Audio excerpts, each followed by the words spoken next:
Good evening. SSC GD के इस practice set में आप सभी लोगों का बहुत बहुत स्वागत है। आज के इस वीडियो में हम लोग मोस्ट इम्पोर्टेंट टॉप 20 क्वेश्चंस को यहाँ पे एसएससी जीडी के प्रैक्टिस सेट के रूप में देखने वाले हैं।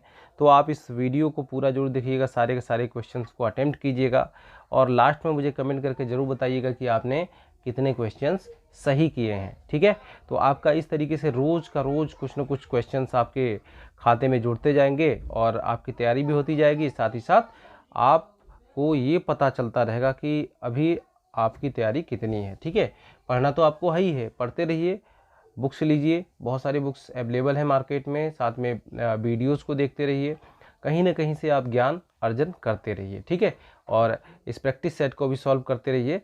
चलिए हम लोग शुरू करते हैं आज के इस वीडियो को। वीडियो शुरू करने से पहले मेरी आप लोगों से रिक्वेस्ट है कि अगर आप लोग इस वीडियो में या इस चैनल पे पहली बार हैं तो चैनल को सब्सक्राइब कर नोटिफिकेशन बेल को भी प्रेस कर दीजिएगा। तो चलिए शुरू करते हैं आज के इस वीडियो को। पहला प्रश्न देखते हैं। तो प्रारंभिक वैदिक काल में बड़ व्यवस्था आधारित थी। बताइए, प्रारंभिक या आरंभिक वैदिक काल में बड़ व्यवस्था आधारित थी व्यवसाय पर, शिक्षा पर, जन्म पर, प्रतिभा पर। बताइए बच्चों, इसका सही आंसर क्या होगा। आरंभिक वैदिक काल में बड़ व्यवस्था किस पर आधारित थी? तो आप लोग इसका सही उत्तर आप लोग कमेंट करके जरूर बताइए, इसका सही उत्तर क्या होगा बताइए। तो प्यारे बच्चों, इस प्रश्न का जो सही उत्तर है, अगर आप लोग ऑप्शन नंबर 3 के साथ में, तो बिल्कुल सही आंसर है। आरंभिक वैदिक काल में बड़ व्यवस्था आधारित थी जन्म पर। ठीक है, जन्म पर आधारित थी। अगला प्रश्न है, आरंभिक बौद्ध धर्म ग्रंथों को या ग्रंथों की रचना किसमें की गई है? मतलब किस भाषा में की गई है? आरंभिक या प्रारंभिक बौद्ध धर्म ग्रंथों की रचना किसमें की गई है? पाली पाठ में की गई है, प्राकृत पाठ में की गई है, संस्कृत पाठ में की गई है या चित्रलेखीय पाठ में की गई है? सही उत्तर क्या होगा? फटाफट करके कमेंट करिए और इसका सही उत्तर को आप लोग कमेंट बॉक्स में बताइए। ठीक है, गलत भी होगा तब भी कोई बात नहीं है। गलत का आप लोग अगर गलत जवाब देते हैं और सही उत्तर तुरंत पता चल जाता है तो वो जो क्वेश्चन का आंसर है आपके दिमाग में बहुत समय तक बना रहता है। ठीक है, तो बताइए, प्रारंभिक बौद्ध धर्म ग्रंथों की रचना किसमें की गई थी?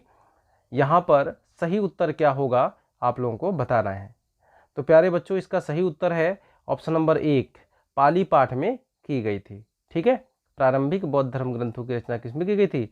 पाली पाठ में की गई थी और बाद में संस्कृत का भी उसमें उपयोग किया जाने लग गया था, लेकिन बाद में किया गया। ठीक है, प्रारंभ में तो पाली पाठ में ही किया गया था। अगला प्रश्न है, बुद्ध को किस स्थान पर निर्वाण प्राप्त हुआ था? तो बताइए बच्चों, इसका सही उत्तर क्या होगा? बुद्ध को किस स्थान पर निर्वाण प्राप्त हुआ था? निर्वाण का मतलब उनकी मृत्यु कहाँ पर हुई थी। ठीक है, तो बौद्ध धर्म में उनकी मृत्यु को निर्वाण कहा गया है। तो बुद्ध को किस स्थान पर निर्वाण प्राप्त हुआ था? ऑप्शन से कुशीनारा, सारनाथ, श्रावस्ती और लुम्बिनी। बताइए सही उत्तर क्या होगा इसका। यहाँ पर ऑप्शन नंबर, अगर आपका एक टिक कर रहे हैं तो बिल्कुल सही आंसर है। ऑप्शन नंबर 1 यहाँ पे बिल्कुल सही है, कुशीनारा। बुद्ध को कुशीनारा में निर्वाण प्राप्त हुआ था। 80 वर्ष की उम्र में इनको निर्वाण प्राप्त हुआ था। यहाँ पे ऑप्शन नंबर 1 जो है बिल्कुल करेक्ट आंसर है। ठीक है, चलिए अगला प्रश्न देखते हैं। कौटिल्य के अर्थशास्त्र में किस पहलू पर प्रकाश डाला गया है? बताइए बच्चों, इसका सही उत्तर क्या होगा बच्चों। तो कौटिल्य के अर्थशास्त्र में किस पहलू पर प्रकाश डाला गया है? तो बेटा इसका सही आंसर आप लोगों को कमेंट करके बताना है, इसका सही आंसर क्या होगा। कौटिल्य का जो अर्थशास्त्र है वो किस पहलू पर प्रकाश डालता है? ठीक है, आर्थिक जीवन पर, सामाजिक जीवन पर, राजनीतिक जीवन पर या धार्मिक जीवन पर? तो कौटिल्य का जो अर्थशास्त्र है वो प्रकाश डालता है। अगर आप लोगों का ऑप्शन सी यानी कि 3 जो है यहाँ पे सही आंसर है, राजनीतिक जीवन पर, तो बिल्कुल सही आंसर है। ठीक है, थोड़ा कंफ्यूज करने वाला है, अर्थशास्त्र से थोड़ा बच्चे कंफ्यूज जाते हैं कि अर्थशास्त्र लिखा है तो आर्थिक जीवन से संबंधित होगा, लेकिन यहाँ पे इसका उल्टा है। ठीक है, कौटिल्य का जो बुक है अर्थशास्त्र वो राजनीतिक जीवन पर आधारित है। ठीक है, कौटिल्य यानी कि चाणक्य, और चाणक्य जो है किसके गुरु थे? तो चंद्रगुप्त मौर्य के गुरु थे। ठीक है, अगला प्रश्न है, भारत का नेपोलियन किसे कहा जाता है? बताइए, भारत का नेपोलियन किसे कहा जाता है? चंद्रगुप्त मौर्य को चंद्रगुप्त द्वितीय विक्रमादित्य को, अशोक महान को, या समुद्रगुप्त को? बताइए बेटा इसका सही आंसर क्या होगा। भारत का नेपोलियन किसे कहा जाता है? तो अगर आप लोग ऑप्शन नंबर 4 के साथ में है तो बिल्कुल सही आंसर है यहाँ पर ऑप्शन नंबर 4, समुद्रगुप्त भारत का नेपोलियन कहा जाता था। ठीक है, चलिए अगला प्रश्न देख लेते हैं। भारत पर प्रथम मुस्लिम आक्रमण किस वर्ष हुआ था? बताइए इसका सही आंसर क्या होगा। 647, 1013, 711 या इनमें से कोई नहीं। भारत पर प्रथम मुस्लिम आक्रमण किस वर्ष हुआ था? बताइए बेटा इसका सही आंसर क्या है। तो इसका सही आंसर अगर आप लोग ऑप्शन नंबर 3 के साथ में जा रहे हैं तो बिल्कुल सही आंसर है। भारत पर प्रथम मुस्लिम आक्रमण किस वर्ष हुआ था? तो ये हुआ था 711 ईस्वी में। ठीक है, यहाँ पर ऑप्शन नंबर 3 जो है बिल्कुल करेक्ट आंसर है। अगला है, महमूद गजनी का दरबारी इतिहासकार कौन था? महमूद गजनवी, यहाँ पे गजनवी कर सकते हैं। महमूद गजनवी का दरबारी इतिहासकार कौन था? अलबरूनी, उत्पी, या विकल्प 1 और 2 दोनों सही हैं, या इनमें से कोई नहीं? बताइए बच्चों इसमें से सही आंसर क्या होगा बेटा। इसका सही आंसर आप लोग कमेंट करके जरूर बताइएगा। चलिए महमूद गजनवी का दरबारी इतिहासकार हम लोग जान लेते हैं कौन थे। तो ये था उत्बी भी था और अलबरूनी भी था। ऑप्शन नंबर यहाँ पे सी वाला यानी कि 3 वाला जो विकल्प है वो सही है। विकल्प 1 और 2 दोनों सही हैं। ठीक है, अलबरूनी और उत्बी दोनों जो थे ये महमूद गजनवी के इतिहासकार या दरबारी इतिहासकार थे। ऑप्शन नंबर 3 यहाँ पे बिल्कुल करेक्ट आंसर है। महमूद गजनवी जो था विद्वानों का बड़ा सम्मान करता था। अगला प्रश्न देखते हैं, सिखों के अंतिम गुरु निम्न में से कौन थे? बताइए बेटा इसका सही आंसर क्या होगा। सिखों के अंतिम गुरु निम्न में से कौन थे? इसका सही उत्तर क्या होगा। यहाँ पे ऑप्शन नंबर 1 गुरु गोविंद सिंह है, गुरु अर्जुन देव हैं, गुरु तेग बहादुर हैं, गुरु अंगद देव हैं। तो सही बताइए इसका सही उत्तर क्या होगा। कमेंट जरूर कीजिएगा क्योंकि बहुत ही इंपॉर्टेंट प्रश्न है ये। सिखों के अंतिम गुरु निम्न में से कौन थे?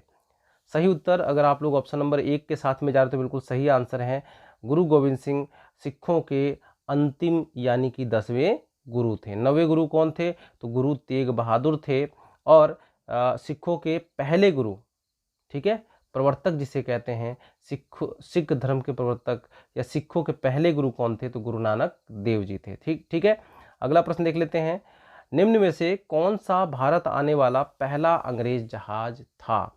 ठीक है, निम्न में से कौन सा भारत आने वाला पहला अंग्रेज जहाज था? Elizabeth, Bengal, Mayflower, red dragon. और एग्ज़ाम जो एसएससी एग्ज़ाम है बहुत ही अटपटे सवालों को, ऐसे ही सवालों को उठा के ले आती है ताकि वो पता ना रहे। ठीक है, नॉर्मल सवाल, नॉर्मल क्वेश्चन जो है सभी लोग पढ़ लेते हैं, लेकिन इस टाइप के जो बहुत ही खोए खोए से प्रश्न होते हैं ऐसे प्रश्नों को उठा के लेके आती है।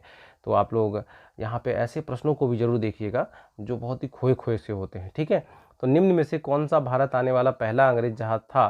तो ये था ऑप्शन नंबर 4 रेड ड्रैगन।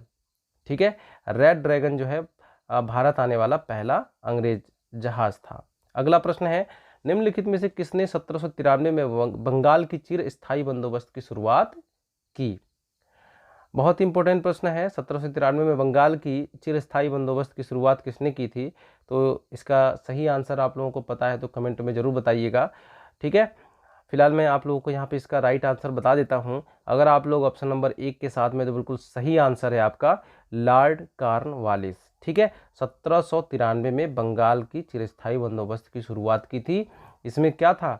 तो इसमें जो जमींदार थे उनको उनका मालिक बना दिया गया और अगर वो लगान नहीं जमा कर पाते तो उनकी ज़मीन को फिर गवर्नमेंट के द्वारा छीन लिया जाता था। ठीक है, यहाँ पे ऑप्शन नंबर 1 जो है करेक्ट आंसर है। अगला प्रश्न है, poverty and the un British rule in India. ठीक है, poverty and the un British rule in India नामक पुस्तक किसने लिखी है? गोपाल कृष्ण गोखले, अमर्त्य सेन कुमार सेन, रमेश चंद्र दत्त, दादा भाई नौरोजी। ठीक है, तो इसका सही आंसर क्या होगा आप लोग कमेंट करके जरूर बताइएगा। फिलहाल इसका राइट आंसर है ऑप्शन नंबर 4 दादा भाई नौरोजी। ठीक है, अगला प्रश्न है, 1857 के विद्रोह के दिनों में इनमें से किसे डंका साह के नाम से जाना जाता था? बताइए बेटा इसका सही आंसर क्या होगा। डंका साह के नाम से कौन जाना जाता था 1857 के क्रांति के समय? ठीक है। 1857 के क्रांति के समय में डंका शाह के नाम से जाना जाता था मौलवी अब्दुल्लाह शाह। ठीक है, ऑप्शन नंबर 3 यहाँ पे बिल्कुल करेक्ट है। अगर ऑप्शन नंबर 3 आपका सही था तो कमेंट करके जरूर बताइएगा कि मेरा आंसर सही था। ठीक है, चलिए अगला प्रश्न है, ब्रह्म समाज की स्थापना किसने किया था? ब्रह्म समाज की स्थापना किसने किया था? दयानंद सरस्वती, राजा राम मोहन राय, स्वामी विवेकानंद, केशव चंद्र सेन। बताइए बेटा इसका सही आंसर क्या होगा? ब्रह्म समाज की स्थापना किसने किया था? तो इसका जो राइट आंसर है बच्चों, इसका राइट आंसर है बेटा राजा राम मोहन राय। ब्रह्म समाज की स्थापना किसने किया था? तो राजा राम मोहन राय ने किया था, इसका सही आंसर है। और राजा राम मोहन राय ने एक काम और किया था, सती प्रथा का अंत। ठीक है, सती प्रथा के अंत में इनका बहुत ही महत्वपूर्ण रोल था। ठीक है, राजा राम मोहन राय का। अगला प्रश्न है, हाल ही में इंडियन ग्रैंड प्रिक्स 2023 किसने जीता है? बताइए इसका राइट आंसर क्या होगा? थोड़ा सा मैं आपको समय देता हूँ, 2-3 सेकंड का, आप लोग कमेंट करके जरूर बताइएगा इसका राइट आंसर क्या है। तो इसका राइट आंसर है, देखिए एसएससी में ऐसे सवाल बहुत पूछे जाते हैं। ठीक है, ग्रैंड प्रिक्स से और बहुत सारे ऐसे सवाल हैं, बैडमिंटन से, हॉकी से, ठीक है, क्रिकेट से। तो ऐसे सवालों को आप लोग जरूर पढ़ लीजिएगा। हाल ही में इंडियन ग्रैंड प्रिक्स 2023 किसने जीता है? तो यहाँ पे ऑप्शन नंबर 2 के साथ में है, तो बिल्कुल करेक्ट आंसर है आपका ओके, मार्को बेजेंची। चलिए अगला प्रश्न देख लेते हैं, भारत की पहली ग्रीन हाइड्रोजन फ्यूल सेल बस को किस राज्य या केंद्र शासित राज्य में लॉन्च किया गया है? बताइए, काफ़ी इंपॉर्टेंट प्रश्न है। इसका सही आंसर क्या होगा बेटा? आप लोग कमेंट करके जरूर बताइए। देखिए ज़्यादा से ज़्यादा ये हो सकता है कि गलत हो सकता है, ठीक है, उससे ज़्यादा कुछ नहीं होगा ना। गलत होगा और आपको तुरंत इसका राइट आंसर पता चलेगा, आपके माइंड में काफ़ी दिनों तक बना रहेगा। ठीक है, सही उत्तर क्या होगा? तो सही उत्तर बेटा इसका जो है वो है दिल्ली। ठीक है, भारत की पहली ग्रीन हाइड्रोजन फ्यूल सेल बस को दिल्ली में लॉन्च किया गया है, दिल्ली केंद्र शासित प्रदेश है। अगला प्रश्न, मोती मस्जिद निम्न में से किस नगर में स्थित है? बहुत महत्वपूर्ण प्रश्न है, मोती मस्जिद निम्न में से किस नगर में स्थित है? बताइए बेटा इसका सही आंसर क्या होगा? तो मोती मस्जिद जो है ये आगरा में स्थित है। अगर आप लोगों का ऑप्शन 1 सही टिक कर रहे थे तो बिल्कुल सही आंसर था आपका। ठीक है, वो भी जोड़ लीजिएगा। निम्नलिखित में किसने सबसे पहले यह कहा था कि पृथ्वी गोलाकार है? तो बेटा इसका करेक्ट आंसर आपको पता हो तो कमेंट जरूर कीजिएगा। किसने कहा था कि पृथ्वी गोलाकार है? अरस्तु, कोपरनिकस, स्ट्रेबो या टालमी ने? करेक्ट आंसर है बेटा अरस्तु ने कहा था। किसमें कहा था? तो उसकी एक पुस्तक है, अरस्तु का एक पुस्तक है स्वर्ग। ठीक है, तो उसमें उस स्वर्ग नामक पुस्तक में ये उन्होंने बताया है कि पृथ्वी जो है गोलाकार में है। ठीक है, पृथ्वी का जो आकार है वो कैसा है? गोलाकार है। ऑप्शन नंबर 1 यहाँ पे करेक्ट आंसर है। एशिया की सबसे लंबी नदी निम्नलिखित में से कौन सी है? एशिया की सबसे लंबी नदी निम्नलिखित में से कौन सी है? सिंधु नदी, यांग टीसी नदी, हुआंग, ब्रह्मपुत्र। सही उत्तर है बेटा इसका, तो इसका सही उत्तर है यांग टीसी। ठीक है, ये नदी जो है कहाँ पर है? तो ये नदी जो है चीन में है। ठीक है, चीन में बहती है, एशिया की सबसे लंबी नदी है। अगला प्रश्न देखते हैं, भारत के राष्ट्रपति द्वारा वित्त आयोग की नियुक्ति कितने वर्षों बाद की जाती है? तो भारत के राष्ट्रपति जो हैं वित्त आयोग की नियुक्ति कितने वर्ष बाद करते हैं? तो ये किया जाता है 5 वर्ष पर। ठीक है, 5 वर्ष पूरा होने से पहले पहले ही इसकी नियुक्ति कर दी जाती है। ठीक है, किसकी? तो वित्त आयोग की नियुक्ति कर दी जाती है। भारतीय संविधान के अनुसार कितनी भाषाओं को कार्यालयीय भाषा का दर्जा दिया गया है? बताइए। तो यहाँ पे ऑप्शन है 15, 18, 22 और 25। कितनी भाषाओं को? यहाँ पर करेक्ट आंसर है 22 भाषाओं को भारतीय संविधान ने कार्यालयीय भाषा का दर्जा दिया है। ठीक है, मूल संविधान में कितनी भाषाएं थी? तो मूल संविधान में कुल 14 भाषाएं थी। कितनी भाषाएं थी? तो 14 भाषाएं थी। बाद में कितनी जोड़ी गई? तो बाद में 8 भाषाओं को जोड़ा गया। ठीक है, कितनी भाषाओं को? 8 भाषाओं को जोड़ा गया। तो अब वर्तमान में भारतीय संविधान में जो कार्यालयीय भाषा है वो है 22। ठीक है, तो आज के इस वीडियो में इतना ही।